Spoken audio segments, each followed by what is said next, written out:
Hello, friends. Welcome back to Amanda's Bookish Adventures, and it is March's book haul part 2. There will be a third book haul, which I think the first part might be the biggest one, but in this one, we are hauling 9 books, some from Amazon, at least 3 from Amazon, and the rest are from a small bookshop that I will give a shout out. But we have the next Ava Reid book.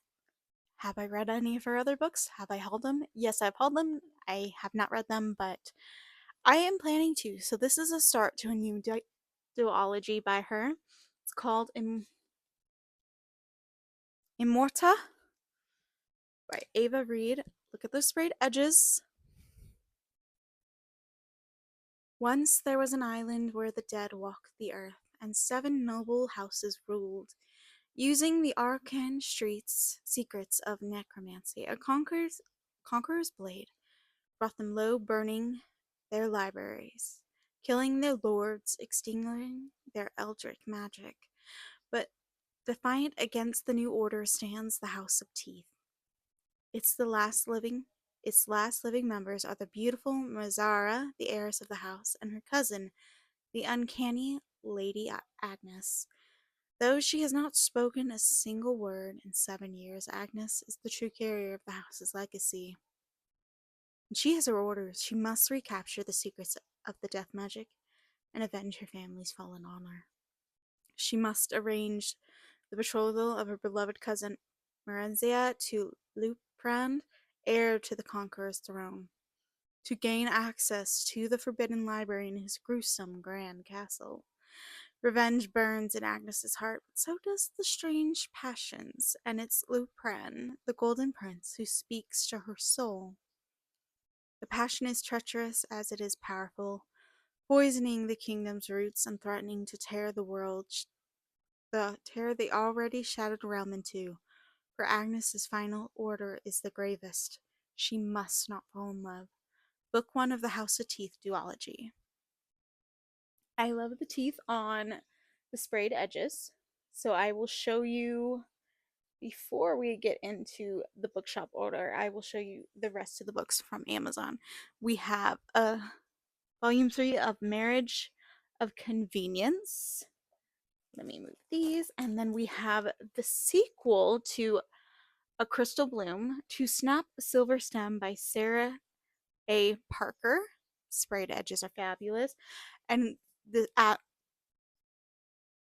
Avon picked it up. I don't know why I wanted to say something, but it's Avon, and the size of it, I mean, I like bigger paperbacks, but at least it's bigger than a mass market, which I appreciate because as I've gotten older, I hate mass markets. So let's talk about, I can find the thing. Here it is. So I've been supporting a small business called Scribbles Bookshop, and this is their social media information. I really love it. It's signed authors. You can get some really good deals on there. Sprayed edges. Most of these are sprayed edges, but I do love this because I have the Kindle copy of this book, and because she sent this with the book that I purchased a physical copy of the book so that I have matching covers, because the physical edition does not have this cover, but the Kindle does, and it matched the second book in the series better. So I'm so happy they sent this. So The Empress by Kristen Cast. What happens when a 23-year-old woman stumbles into a world of magic, mystery, and one ridiculously hot, brooding hero? She breaks all the rules, obviously. Hannah has always played by the book until a tarot card reading goes sideways and drops her into a world where magic is real, dangers lurk in the shadows, and men look like they've stepped out of a fantasy novel. Case in point, Kane, the kingdom's gruff yet infuriating gorgeous protector who claims Hannah's arrival isn't an accident. Apparently, she's the key to saving his realm from ruin. Hannah's priorities? Get her tarot card. 1. Get her tarot card back. Find a way home. Absolutely do not fall for the scarred warrior who makes her want to forget all her plans. But as The palace secrets unravel and the enemies close in. The line between duty and desire blurs. If Hannah wants to return to her world, she'll have to embrace the magic inside her and trust the one man who makes her question everything. We have the sequel, The Lovers. Let me see if it's the same. No, it's not. It's not the same couple.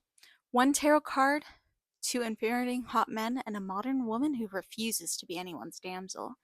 Gemma Summers is broke, burnt out, about 3 weeks from moving back in with her parents. Her career has imploded. Her confidence is circling the drain. The last thing needs is running into Elder Hawk, the dangerous, charming ex who still haunts her dreams and could buy a new life with just his pocket change. When a magical tarot card sends them spiraling literally into another realm, they land into the steampunk inspired Kingdom of Cups. Gemma is forced to rely on a man who shattered her trust, broke her heart, and somehow it still makes her weak in the knees. But to survive in the world of the Towerfall is anything but simple, especially when caught between the ex who wants to own her and a rugged former king who sees through every one of her defenses. With secrets mounting, identities unraveling, and her heart very much on the line, Gemma must decide: will she cling to the version of herself she built in the real world, or risk everything to become the woman she was always meant to be? I love that so much. It sounds like a very good series. Like I said, I did have the Kindle copy for the Empress, but I'm glad to have a physical copy. It's not going to be the same size because it doesn't cover very well, but I'm still happy to have this and I'm very thankful for it. So the next is a series.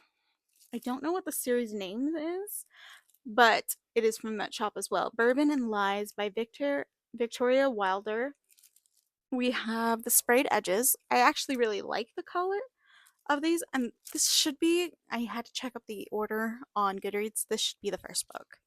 Never Fall for a Fox Brother. In Francisco, Kentucky, any woman who did end up dead, or so the rumor goes. Townies call it a curse, but I've lived it and I won't survive it again. I'm not a cop anymore, but I've seen enough danger to know that Lainey Young, the beautiful stranger who just showed up in my small town, is running from it.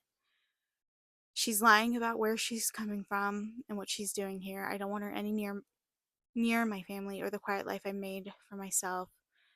But my brothers have other plans. Now she's everywhere, working at my distillery, living in our guest house, calling me cowboy, skinny dipping in my horse trough.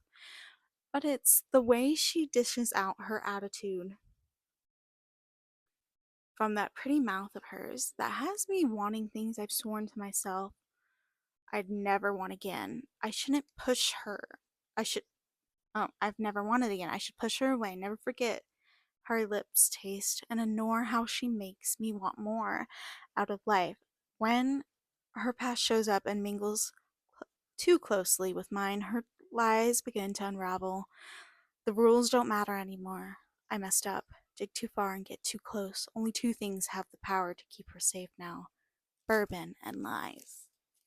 So that's one brother. We have Bourbon and Secrets. Never.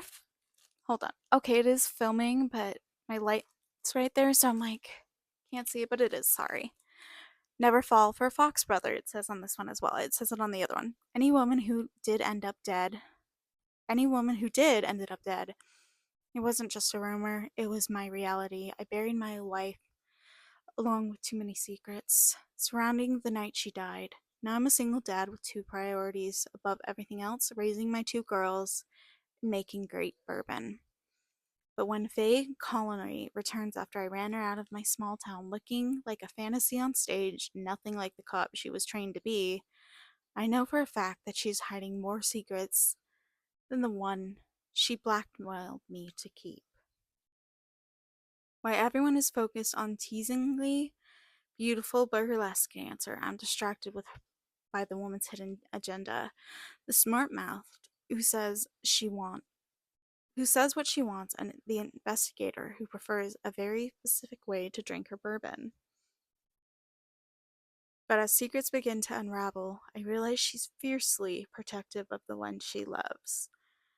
When she pulls herself in danger to the to the past, rules stop mattering. Only two things have the power to keep my family from falling apart and losing the woman I love: bourbon and secrets.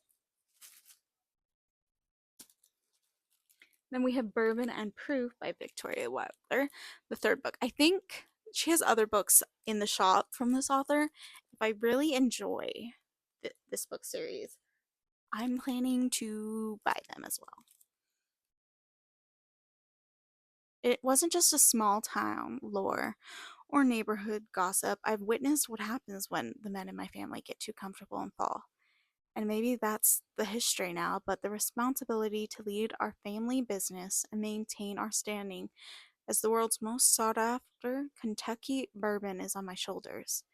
Few others know the lengths I'll go to ensure the safety of my business and family. Blurring morals, manipulating rules are just a part of the game. There's only one problem: Hadley Finch, my brother's best friend, Fiasco's small town princess, an honorary part of my family. The daughter of a deplorable businessman, she's the woman I swore to stay away from in a bargain. Okay, she's the woman I swore to stay away from in a bargain I never wanted to make, and now she's my wife. Hadley's wild attitude and smart mouth have always been impossible to ignore. She's the only person who pushes every last shred of my resolve. When she peels off her clothes, shares her desires, and uses a nickname that will be my undoing, the chaos that led us here falls away. There are a decade worth of secrets and lies between us. But if we both get what we want, I'll keep the fox bourbon and she'll escape the fallout from her father's sins. Then none of that matters. Before she was mine, I was fine protecting her from afar. It's never been about a happy ending or being her hero. But now I crave both. Call it a fox curse or penance for my sins.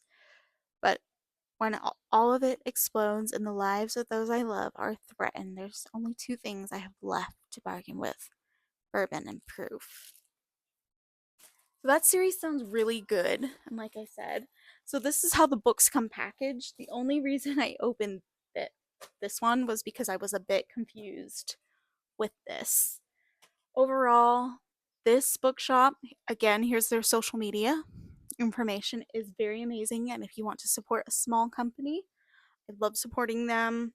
I love the books. They are signed, which is a very fun way to do it, especially if you can't go to book signings. I love it, and I've enjoyed every book I've gotten from them. So these are the 9 books for the second part of this book, March's book haul. Sorry to get cut off. If you've enjoyed any of these books, let me know. I'd love to hear your thoughts. See you next time.